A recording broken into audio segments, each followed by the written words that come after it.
en 2030, le chef d'entreprise ou la chef d'entreprise qui dira encore « mon entreprise » sera en voie de disparition.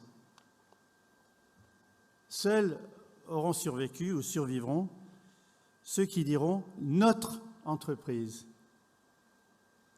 Je vais le montrer que la structure de l'entreprise change, le management de l'entreprise change, les relations avec les clients sont en train de changer. Parce que les progrès de la science, les progrès de la technique vont à une vitesse extraordinaire, que l'on qualifie d'ailleurs d'accélération exponentielle. Le modèle de l'entreprise de 2030, il y en aura traditionnel, des pyramidales, verticales, hiérarchiques, bien entendu. Mais de plus en plus, les entreprises sont des plateformes. Ces plateformes que sont bien connues, Uber, la plus grande entreprise de taxi au monde, ne possède aucun véhicule. Facebook, un des plus grands producteurs de contenu de médias, ne crée aucun contenu, ou très peu. Airbnb, la plus grande entreprise aujourd'hui d'hébergement dans le monde, ne dispose d'aucun immobilier. Alibaba, une des plus grandes entreprises de e-commerce dans le monde, en Chine notamment, n'a aucun stock. Alors cette entreprise 2030, je vais vous dire des choses sur sa structure et sur son management.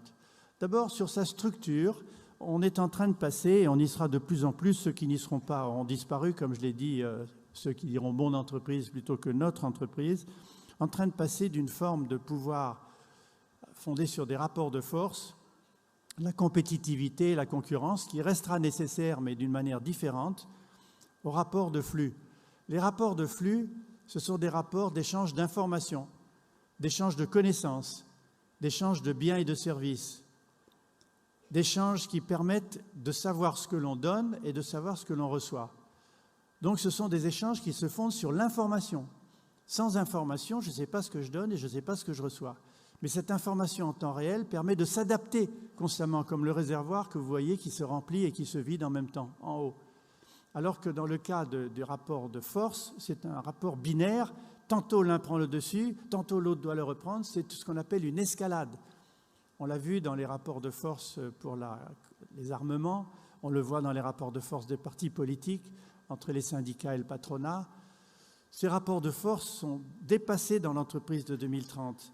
Les rapports de flux doivent conduire à ce que j'appelle le pouvoir latéral par rapport au pouvoir pyramidal que vous voyez en dessous. La pyramide hiérarchique du pouvoir, elle est nécessaire à cause du contrat de travail et à cause du code du travail. Le contrat de travail précise qu'une personne vend son temps à une entreprise qui lui donne des directives à exécuter pendant ce temps. Donc, si vous vendez votre temps à une entreprise et qui vous paye pour ça, elle est obligée de vous surveiller. D'où les lieux de surveillance qu'ils appellent des bureaux et des entreprises entre quatre murs. D'où une hiérarchie de personnes qui surveillent ce que font les autres pour être sûr que dans le temps qu'on vous paye, vous faites le travail qu'on vous a demandé de faire.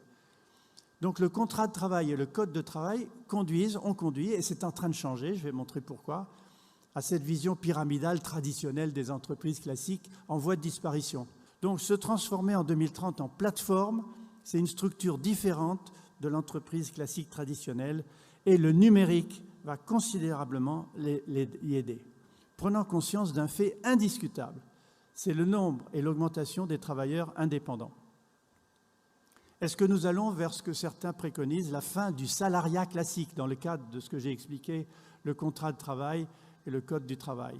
Donc vous voyez que ce travail indépendant prend une place de plus en plus grande aux États-Unis et dans le monde. Vous voyez qu'en France, le nombre des indépendants s'accroît très vite, plus 25% en 5 ans, nous avons 2,8 millions d'indépendants. Vous voyez la croissance comparée à la croissance des salariés traditionnels.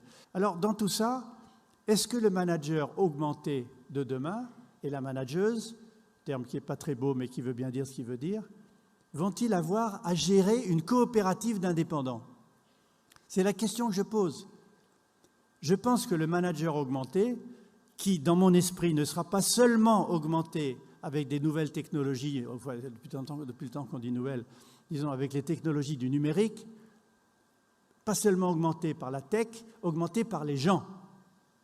Le manager augmenté sera quelqu'un qui sera augmenté grâce aux gens qu'il aura su organiser en réseau, en projet pilote, en projet permettant d'avancer ensemble, d'évaluer son avance par rapport à ce que l'on cherche comme objectif.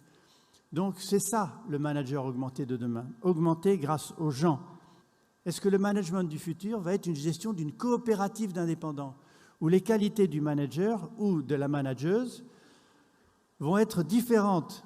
Les qualités qui aujourd'hui sont surveillance, contrôle, récompense, réprimande, vont-ils se fonder sur d'autres valeurs?